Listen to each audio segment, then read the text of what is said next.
Bienvenue dans notre exploration d'aujourd'hui. On se penche sur des extraits d'un guide pour le grand oral en France. C'est pour la spécialité NSI, numérique et sciences informatiques. Et l'auteur, Miguel de la Montagne, a cette double casquette, hein, enseignant et membre du jury. Oui, c'est ça qui est intéressant, un regard vraiment du terrain. Il connaît les deux côtés. Notre but, c'est d'analyser un peu les difficultés qu'il a vues de façon récurrente chez les candidats. L'idée, c'est pas du tout de décourager, au contraire. C'est de se dire que ces pièges, ils sont souvent liés à un manque de méthode. Les repérer, c'est déjà un grand pas. Absolument. Et ce diagnostic, il est précieux. Il nous dit ce que le jury attend, vraiment. C'est pas juste réciter un cours, quoi. Comprendre ces points, ça peut vraiment transformer l'épreuve. D'un truc redouté, ça devient une occasion de montrer sa réflexion. Alors, commençons peut-être par le commencement, la difficulté à problématiser. C'est le piège 1, d'après l'auteur. Trop souvent, la question posée, elle lance pas vraiment de débat, c'est juste un prétexte pour un exposé assez descriptif.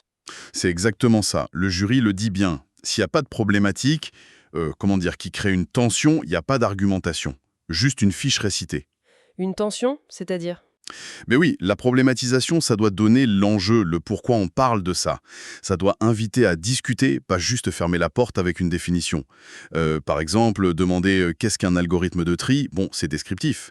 Mais si on demande en quoi le choix d'un algorithme de tri peut impacter l'expérience utilisateur, là, on doit comparer, peser le pour et le contre. C'est ça qui intéresse. Ah, d'accord, je vois. Il y a une question qui appelle vraiment une réponse construite, argumentée. Et ensuite, il parle de la difficulté à construire un argument solide, le piège 2. Beaucoup d'affirmations, de moi je pense que, mais sans preuve derrière. Ouais. Alors là, l'auteur propose une structure simple mais efficace. Affirmation, preuve, lien. Et le jury, il attend ça. Sans une preuve, un fait, une donnée, même un petit exemple concret, l'affirmation reste une opinion. Elle est un peu creuse. Donc transformer l'opinion en argument. C'est ça. Et la preuve, c'est pas une option, c'est la base. Surtout en NSI, où on peut souvent trouver un exemple technique, même simple, pour illustrer. C'est le piège 4, ça, l'importance des exemples précis. Un autre point qui m'a surprise, l'effet récitation, le piège 3. L'auteur dit qu'un texte parfaitement récité, c'est un échec. C'est fort, non? Oui, ça peut paraître contre-intuitif. Mais en fait, ce qui est évalué, c'est pas la mémoire, c'est l'agilité intellectuelle. Le jury veut voir quelqu'un qui réfléchit, qui habite son propos sur le moment, qui dialogue, pas un enregistrement. C'est une question d'authenticité alors, hein? Exactement. On veut voir une personne qui défend une idée, qui la comprend, qui la porte. Et ça passe aussi par le non-verbal, hein. Piège 8. Une posture, un regard qui montre qu'on est engagé dans l'échange, ça change tout. Ça traduit la confiance. Et puis il y a le moment redouté, l'échange avec le jury. Le piège 6. Apparemment, même après un bon exposé, certains candidats s'effondrent un peu face aux questions. Pourquoi? Alors, d'après l'auteur, ça peut venir de plusieurs choses.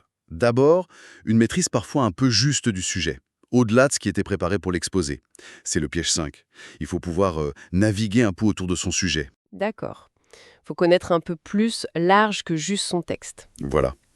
Et puis, il y a aussi la capacité à rendre le sujet vivant, le connecter à soi, à sa curiosité, son parcours. C'est le piège 7. Ça rend l'échange plus personnel, plus engagé finalement. Donc montrer pourquoi ce sujet nous intéresse, nous, personnellement. C'est un plus, oui. Et ça mène à un autre point, valoriser l'esprit critique. Piège 11.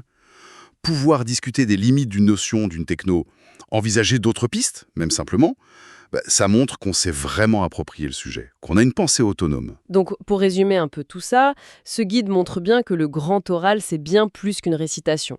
C'est la capacité à problématiser, à argumenter avec des preuves, à incarner ce qu'on dit et surtout à dialoguer, à réfléchir avec le jury. Tout à fait. Et la bonne nouvelle, c'est que, comme le dit l'auteur, tout ça, ça se travaille. Avec de la méthode. Identifier ses points faibles, ses pièges, c'est vraiment la première étape pour préparer l'épreuve plus sereinement et plus efficacement. Ah, et sans oublier une bonne conclusion, piège 10, qui doit répondre à la problématique posée au début, pour boucler la boucle. Une dernière réflexion peut-être pour nos auditeurs. Au-delà de l'épreuve elle-même, comment est-ce qu'on pourrait cultiver davantage au quotidien cette habitude de structurer sa pensée, argumenter, dialoguer de façon critique, surtout face à la complexité de l'information aujourd'hui, notamment dans le numérique? C'est une question ouverte.